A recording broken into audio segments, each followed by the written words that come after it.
Hello दोस्तों, मेरा नाम जितेंद्र सिंह है और मैं यहाँ IST में पिछले 1 मंथ से मोबाइल रिपेयरिंग का काम सीखने आ रहा हूँ।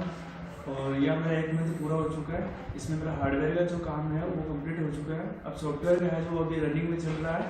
और यहाँ आने से पहले मेरे को कुछ नहीं आता था। अब यहाँ आने के बाद मैं मेरा अपना खुद का बिजनेस, हार्डवेयर का खुद का बिजनेस कर सकता हूँ। और मोबाइल सॉफ्टवेयर का जो अभी वो रनिंग में चल रहा है, इसके लिए मैं IST को धन्यवाद देना चाहता हूँ।